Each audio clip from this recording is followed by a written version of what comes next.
میں نے نا اس بیماری کے دور میں، اس وبا کے دور میں ایک چیز بڑی شدت سے محسوس کی ہے، اور میں پہلے دن سے جب سے آزمائش آئی ہے نا، پہلے دن سے ایک بات بیان کر رہا ہوں، کہہ رہا ہوں، سمجھا رہا ہوں۔ پتہ کیا؟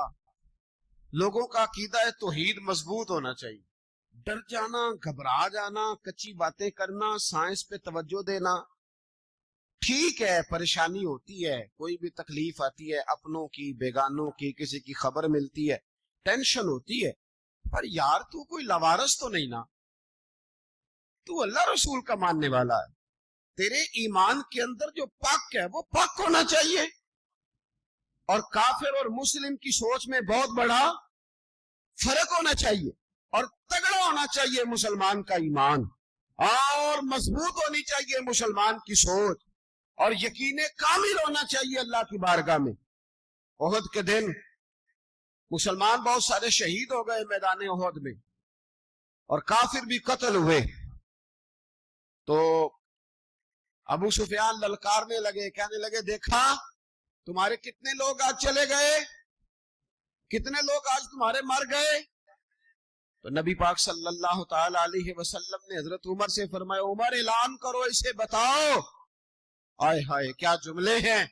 حضور فرمانے لگے اسے بتاؤ، تم تو کسی کو مولا نہیں نہ مانتے، پر ہمارا تو مولا ہے، ہمارا تو رب ہے، اسے کہو تمہارے جو مر گئے وہ جہنم میں گئے، اور ہمارے جو دنیا سے چلے گئے رب کریم نے انہیں جنت عطا فرما دی، وہ سیدھے اس کے قرب میں پہنچ گئے، اس کی رحمت میں چلے گئے۔ عقیدہ توحید کی مضبوطی، توانائی۔ جنگ بدر میں مسلمان 313 تھے، کوئی اسلحہ نہیں تھا، کوئی طاقت نہیں تھی، کوئی شے نہیں تھی، 6 زرہیں۔ آپ نے غور کرنی ہے میری بات، کبھی کبھی نا کچھ روحانی چیزوں پر بھی غور کریں، کچھ اللہ اللہ پر بھی غور کریں، کچھ توکل اللہ کی بھی مضبوطی دیکھیں۔ وہ جو لوگ سانپ سے ڈرتے ہیں وہ بعد میں رسیوں سے بھی ڈرنے لگتے ہیں۔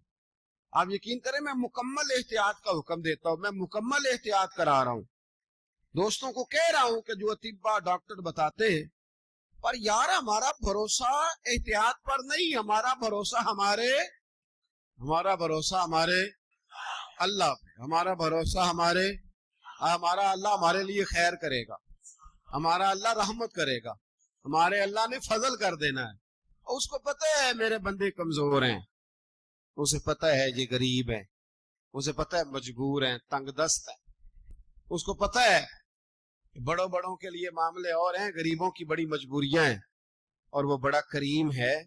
وہ نا ہارون رشید حج کر کے آ رہا تھا تو رستے میں حضرت بہلول دانا مل گئے، تو حضرت بہلول دانا سے کہنے لگا بابا جی کوئی بات ہو تو بتائیے گا، مجھے پتا چلا آپ پہ قرضہ ہے، حکم کیجئے میں ادا کر دوں۔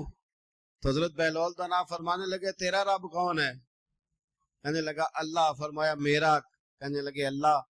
تو آپ فرمانے لگے یہ تو نہیں نہ ہو سکتا کہ اللہ ہارون رشید کو دیتا رہے اور بہلول دانا کو بھول ہی جائے، تیرا بھی رب اللہ ہے اور میرا بھی رب۔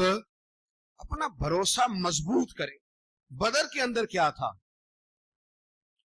1000 کی فوج کافروں کی، اس سے لڑنا 1000 کی فوج، لیکن مسلمانوں کے پاس 6 زرہیں تھی، 6 تلواریں کتنی تھی؟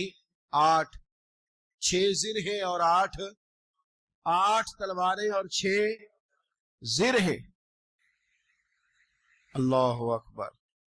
لیکن نبی پاک نے فرمایا تھا مومنوں نکلو، رب تمہاری مدد کرے گا، اللہ تمہاری۔ تو پھر اللہ نے مدد کی نا، پھر 6 زرہیں اور 8 تلواریں لے کے جب واپس نکلے تو پھر اللہ نے انہیں قوتیں عطا کی۔ تو اپنی زندگی کے اندر اپنے بھروسے کی مضبوطی، عقیدہ توحید کی مضبوطی، اپنے رب کے ساتھ اپنے رشتے کو جوڑیں۔